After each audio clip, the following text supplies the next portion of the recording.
नमस्कार दोस्तों। आज मैं एक बहुत ही महत्वपूर्ण विषय पर बात करूंगा जो कि हर भारतीय के लिए बहुत ही आवश्यक है। कम से कम 95% भारतीय ऐसे हैं जो कि मिडिल क्लास में हैं और उनकी सीमित आय है। उस सीमित आय में वो एक पर्सनल फाइनेंशियल प्लानिंग नहीं करेंगे तो वो एक सुखमय जीवन नहीं बिता सकते। इस विषय पर मैंने एक शॉर्ट वीडियो जारी किया था जिस पे कि लोगों के काफ़ी अच्छे व्यूज़ आए हैं और मुझे लगता है कि मुझे इसमें डिटेल में बात करनी चाहिए। इसलिए मैंने आज उन महत्वपूर्ण कारणों के बारे में बात करूंगा जो कि हर भारतीय को, ख़ास तौर पर मिडिल क्लास के जितने हम लोग हैं, उनको अपनी पर्सनल फाइनेंशियल प्लानिंग की ज़रूरत है। उसमें से सबसे पहला कारण है कि भारत में पिछले 60 सालों में लाइफ एक्सपेक्टेंसी 39.93 से बढ़ कर के 59.27 हो गई, जो कि 1960 के दशक में 39.93 2020 में बढ़ कर के 69.27 हो गई।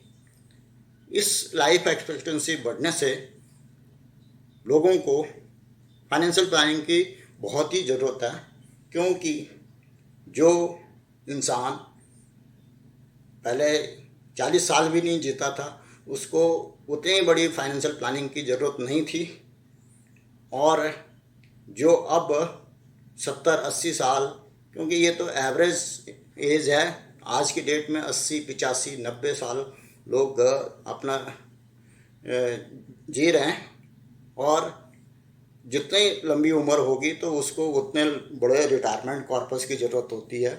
केवल अपने जीवन के 60-70 साल की एज तक ही इनकम अर्जित करता है, उसके बाद वो अपने रिटायर्ड लाइफ जीना चाहता है। उस रिटायर्ड लाइफ के लिए उसके पास इतना कॉर्पस, इतना धन होना चाहिए ताकि वो अपने सारे खर्चे एक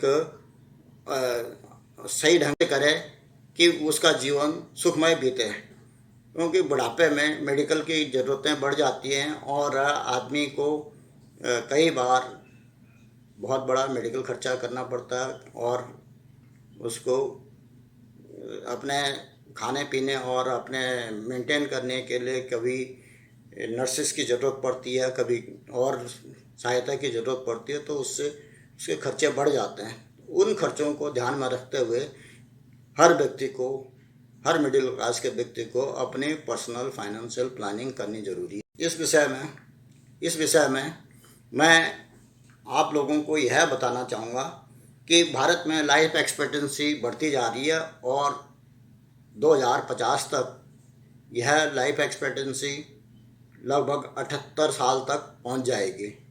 तो आप थोड़ा सा अनुमान लगाइएगा कि यदि 78-80 साल की उम्र तक आदमी जिएगा तो उसको अपने लिए पर्याप्त धन की ज़रूरत होगी, आज के मुकाबले और ज़्यादा ज़रूरत होगी। इसलिए उसको पर्सनल फाइनेंशियल प्लानिंग करके एक अच्छा खासा अमाउंट अपने बुढ़ापे के लिए रखना पड़ेगा। दोस्तों, दूसरा मुख्य कारण यह है कि भारत में इन्फ्लेशन या मुद्रास्फीति की जो दर है वो अन्य देशों के मुकाबले लगभग 3 या 4 गुना ज़्यादा है। हमारे यहाँ आज के दशक में, जो कि काफ़ी ज़्यादा है अन्य देशों के मुकाबले, साथ ही इस दौरान ब्याज की दर भी जो है ना, सरकार ने काफ़ी कम कर दी, जिससे कि आदमी यदि ब्याज में सरकार द्वारा लगाए गए कर को एडजस्ट करके वो इन्फ्लेशन के बराबर ही रहता है। यदि बैंक द्वारा जो ब्याज दिया जा रहा है आज की डेट में वो इन्फ्लेशन की दर के बराबर ही है या उससे भी कम है। तो यदि आदमी कोई भी सेविंग करता है, बैंकों में सेविंग करता है, तो उस सेविंग पर वो आज का ही इन्फ्लेशन के रेट पर सेविंग कर रहा है। इसलिए उसको ऐसे कोई प्लानिंग करनी पड़ेगी कि उसका जो धन है वो उसकी जो अर्जित धन अर्जित किया हुआ है उस पे इतना ब्याज मिले, इतना आय हो, ताकि वो इन्फ्लेशन से थोड़ा सा ऊपर हो और एक अच्छा खासा कॉर्पस रिटायरमेंट के टाइम के लिए बन जाए। यदि इन्फ्लेशन का रेट को नहीं मीट कर पाता कोई भी फाइनेंशियल इंस्ट्रूमेंट या कोई भी जमा वाला जो योजना है, तो उस योजना के अलावा और किसी योजना के बारे में भी हर व्यक्ति को सोचना पड़ेगा। तो इसलिए मुद्रास्फीति की दर को सही ढंग से देखने के लिए उस अपनी व्यक्तिगत फाइनेंशियल प्लानिंग करनी ज़रूरी है। अपने पर्सनल योजना बनाना बहुत ही ज़रूरी है ताकि वो भविष्य में सुखमय जीवन व्यतीत कर सके। तीसरा महत्वपूर्ण कारण यह है कि व्यक्तिगत फाइनेंशियल प्लानिंग करनी ज़रूरी है।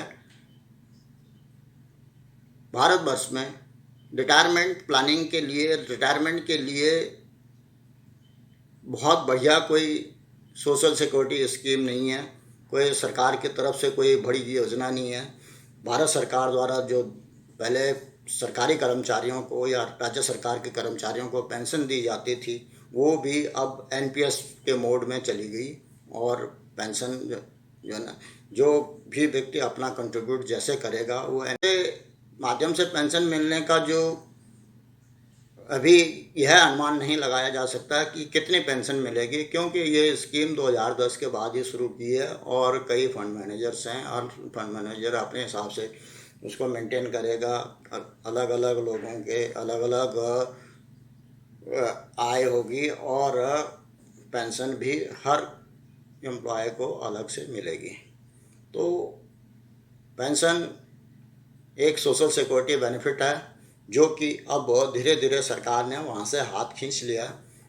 साथ ही आप देखेंगे कि ईपीएफओ भी एक पेंशन की स्कीम है, लेकिन ईपीएफओ की पेंशन आज की डेट में 1000 से 2000 के बीच में है पर मंथ है।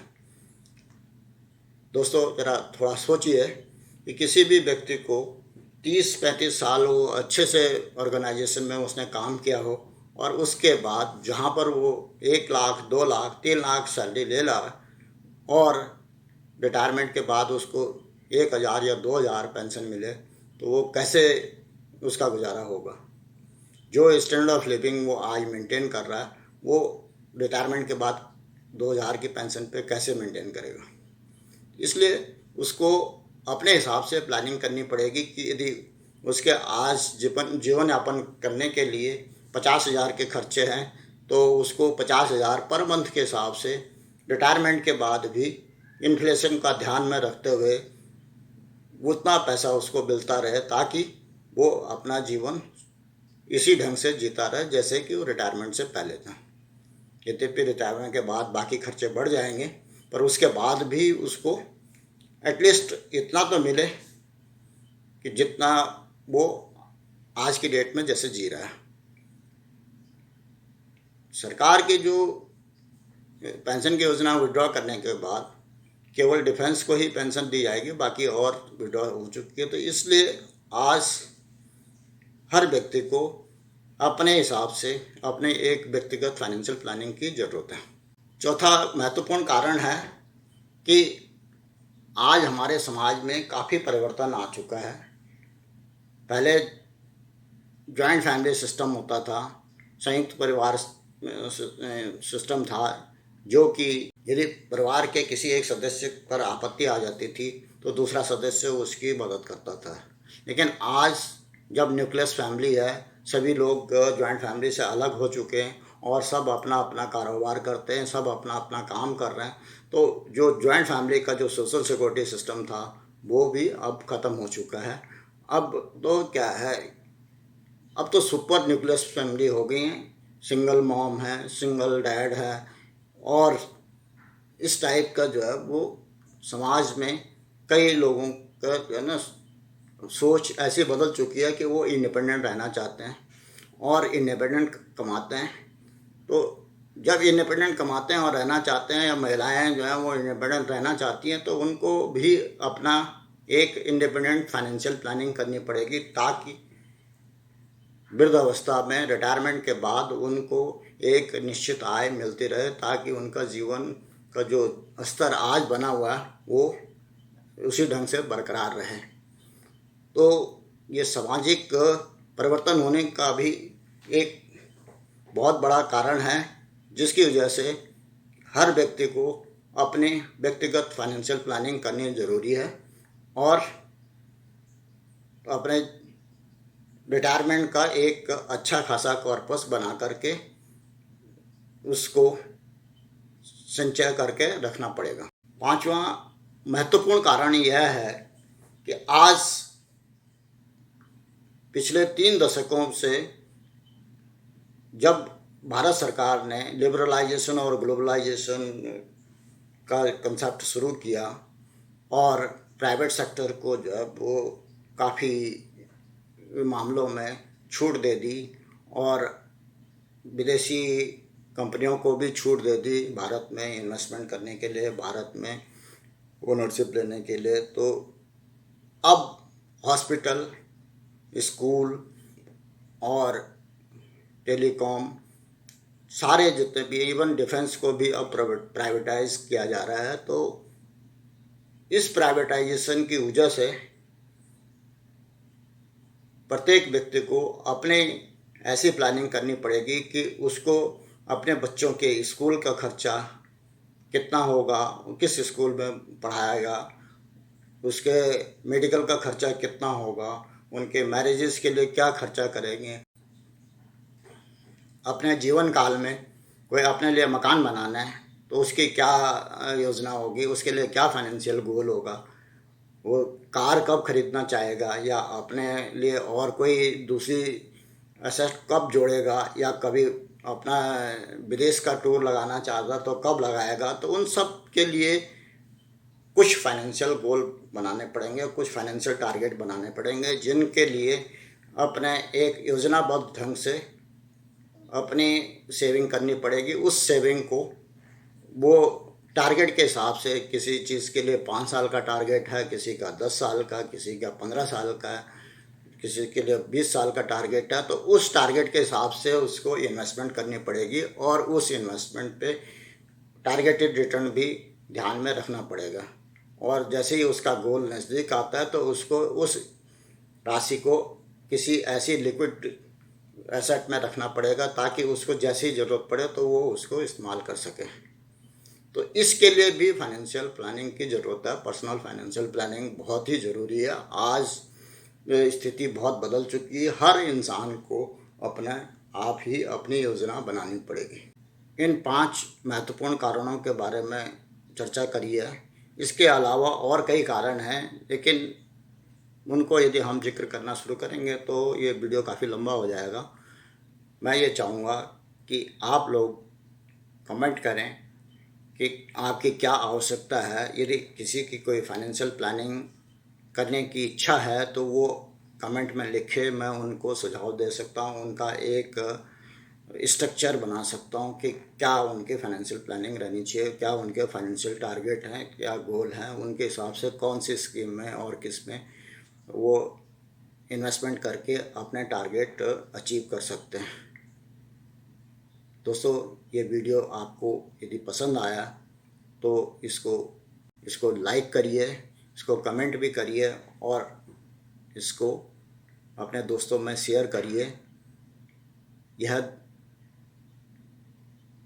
चैनल सब्सक्राइब करिए ताकि आपको समय समय पर नए वीडियो मिलते रहेंगे। दोस्तों, मैं इस सीरीज़ का ये पहला वीडियो है। इसके बाद एक अगला वीडियो जो मैं जारी करूँगा वो व्यक्तिगत पोर्टफोलियो मैनेजमेंट पर होगा, जिसमें मैं एसेट्स एलोकेशन के बारे में बताऊँगा कि आपको किन किन एसेट पे कैसे अपना निवेश करना चाहिए, अपने सेविंग को डिस्ट्रीब्यूट करना चाहिए, अपनी सेविंग को अलग अलग निवेश में कैसे निर्धारित करना होगा। आप अपना कमेंट करके मुझे अवश्य बताएं। धन्यवाद।